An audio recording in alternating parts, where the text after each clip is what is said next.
we first got our Oculus kits, I was kind of prepared for it just to be like the next level in, like it's just gonna be more immersive. And what I was not prepared for was how the hardware was able to tap into real emotions in the people playing the game. To a game developer and a creator, that's like total gold. Just the simple act of reaching out and just batting a binder away and then watching it spin off, it's totally fucking magic. Name a video game that you can look at right now without VR that can make you feel that way. You can't. We never had that tool as game developers and creators before.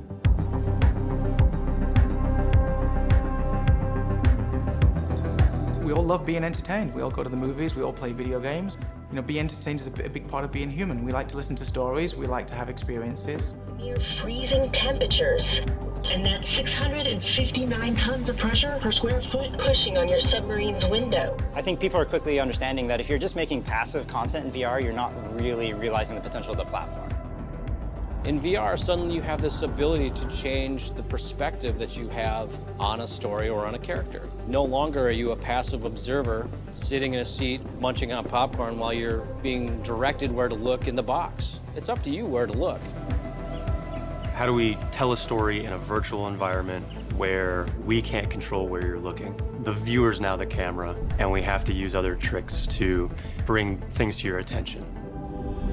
We definitely had to use some new language in terms of how we storytell and how we put it together, how you construct the scene, even how you light it, how the animation works and the character moves in and out.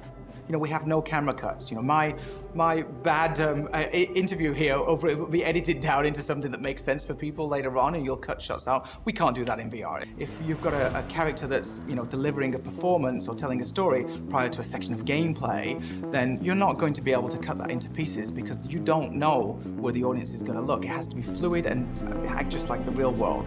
But who are you? What is your experience? What is your perspective? Are you actually a part of that story?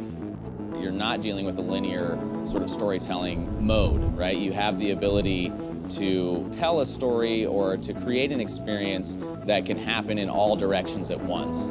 That's what's exciting about being part of this, is to figure out what are the rules, what works, what doesn't, and how to tell a story.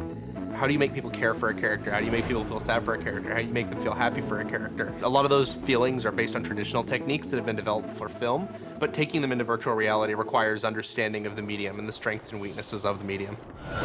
The first time you sit down, you put on a headset, and you get into a story and you watch it happen in front of you, that is an epiphany. You feel like emotionally overwhelmed. And then the next step is the first time a character in that story makes eye contact with you, it'll almost knock you over. I got invited to see the Henry story from the Oculus Story Studio. It's an amazing, simple, clean little experience that puts you inside of a short animation film. You feel like you're there, you feel like you're present, it's really amazing, and the lead character just looks at you. I can get up and walk around, and he can still make eye contact with me because he knows where I'm at, so I'm in the story. Because you are there, so something should react to you. You don't necessarily in an obvious way, you don't have to get a score or anything, but the story can evolve around you.